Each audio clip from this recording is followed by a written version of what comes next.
Leso, the South, stay strong. 842, it's containing COVID. KUM News Takeover, Guam's favorite I-94. Thank you and good morning to our Facebook Live listeners and viewers. I'm going to try and get to the comments in a little. It's just been a crazy, every morning has been a crazy morning.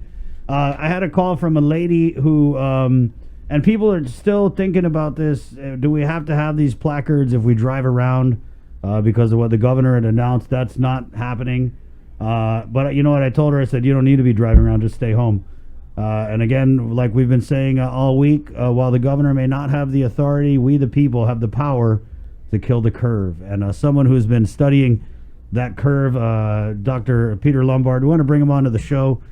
Doc, very into the stuff you post on Facebook. And I'm curious, so we had the one positive yesterday, from the night before, and then the latest results, 8 more cases. How does that figure into how you're crunching the numbers with COVID-19 on Guam?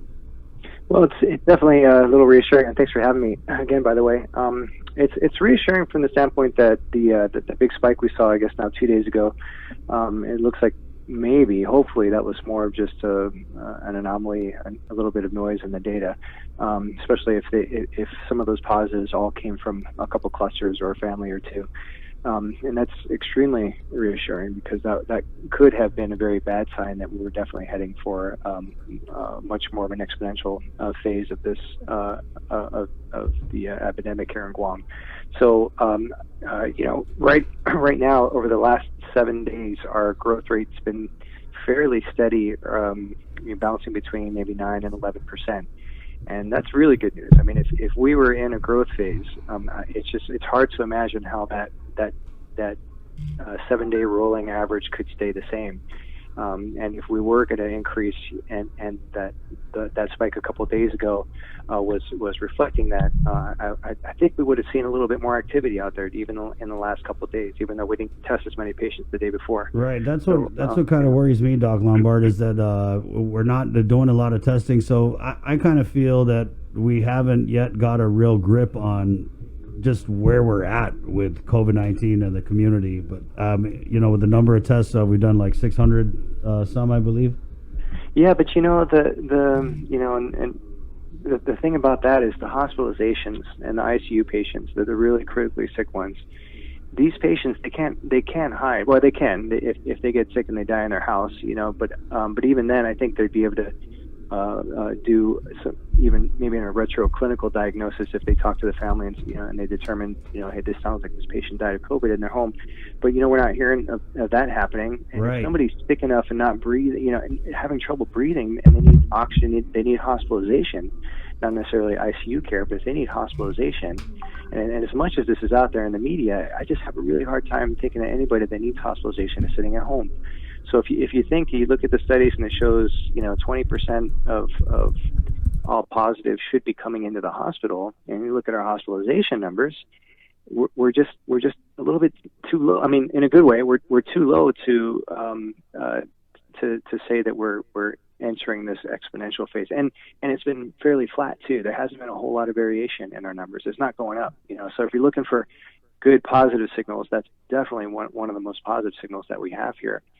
It's not to say we're not going to stay and keep doing what we're doing. And if a cluster happens, it can definitely set us back. But I think that as long as public health is doing a nice job with their tracing, we can squash the little surges and the little clusters and little sparks that might be happening in the community. And that's what we have to hope for in the long term. You start thinking about the end game here and these. The second phase of all this, it's the ability of public health to quickly and effectively and aggressively squash any new little spark that comes up if we want to hope to try to restart our economy here. Right. I was just going to say, we had spoken with you before the trajectory was released, I believe, before Dr. Felix Cabrera presented his report. Yeah. And I just wanted to get your reaction to the trajectory. That the Physicians Advisory Group had presented to the island. Yeah, I've had a chance. They've been very they've been awesome, by the way. Dr. Cabrera, Dr. Cruz, they invited me over to talk to them and to take a look at their models. And completely agree with the approach that they have. By the way, they're using validated statistical models that look at infection and how it spreads in the community. The only issue is that these models make certain assumptions, and they have to. And all models are wrong, and some of them are useful. And there is some utility to modeling things the way that they are. But one of the assumptions of the model is that there's going to be a growth rate, and you make a change to your social distancing, then there's a change to the growth rate, and the model sort of says it's going to just stay at that same growth rate for the entire course of the disease. And as we know, from the time that we had the public health emergency, I think we've all seen everybody get better and better and better at social distancing and how well we're policing ourselves. So it's not necessarily a static. There's a growth rate, and then there's a change to the growth rate, and it just stays like that for the rest of the course of the illness. And that model that they use, it also doesn't really reflect what we're seeing in the rest of the world in terms of the countries that are already far ahead of us in this game. But I agree. They let me play around with the specific model that they used, and it was validated by independent people that are using a similar type of model. And so I don't disagree at all with the approach that they're using for this sort of worst case scenario. At some point, though, I had a friend who said, if you have a model that says the Mets are going to win the World Series, you kind of scratch your head. If they say if they say the Seahawks are going to win the World Series, you're going to say, well, that model's wrong. Yeah. At some point we want to be as realistic as possible too. What is realistic in terms of what we can handle financially, and what is more realistic to be able to advise the governor on, so she can make good decisions for us. Right. What I'm starting to see pop up, and I don't know if it's concerning or not, is there are people now who are coming out and who are saying they have a problem with the trajectory that was put out there, that maybe it was a little too doomsday messaging. And just if you could give us your take on this. This is from the WhatsApp. Let me just read this message to you here. 20,000 projected deaths with a population of 170,000 assumes an almost 12% mortality rate of every man, woman, and child in Guam got infected. There's no model for that anywhere in the world. Current U.S. mortality rate is 2.5% with woefully inadequate testing. Korea, who has done the most testing, is 1.7%. Diamond Princess, which many scientists hold up as the most reliable study, has 0.5%. That puts the worst case scenario for Guam at between 850 to 4,250 deaths if everyone on the island got infected. Studies show the infection rate is between 1.5% to 3.5%, not 100%. That puts the realistic worst case scenario at between 30 and 150 deaths. And then they go on to say, and this is where I feel like we're going into dangerous water. How do these bogus facts help keep the hospitals and clinics from being overrun? So let's get your response to that. Sure. Well, I can say that with certainty that the models that they use aren't bogus models. They are tried and proven models that show you how an infection spreads within a community or a population.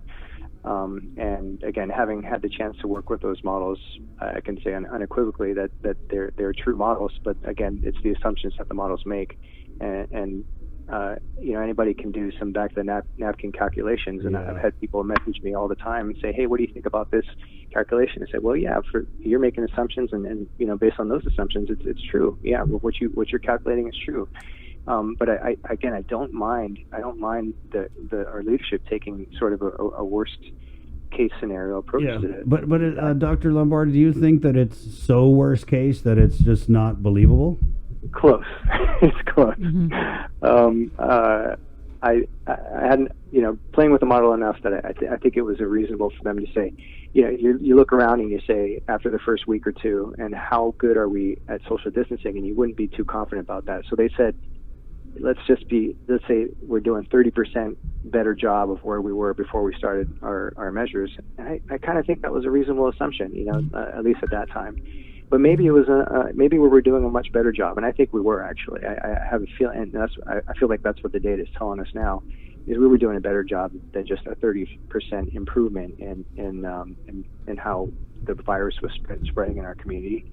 What's challenging is even to use the model and to say, well, can you plug in certain parameters that would make it show us what we're actually doing?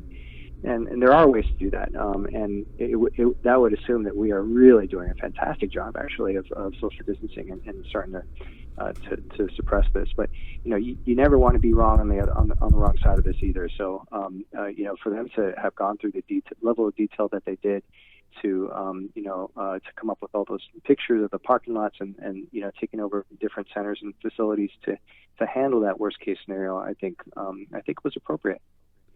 Yeah, what I'm worried about is something me and Sabrina talked about last night is when we talk about these numbers and the question I had floated to you is, are they so doomsday that it's not believable? To get that answer that, yeah, I mean, I think it really creates a dangerous mixed message for people because we're telling everyone to take it serious, but when you have people who are saying, oh, it's not going to be that bad, I don't know how we reconcile that with impressing upon everyone that, this is so serious, the governor's got to get the legislature to give her extra powers and, we need to be on lockdown for another month. So, yeah, it's a tricky balance.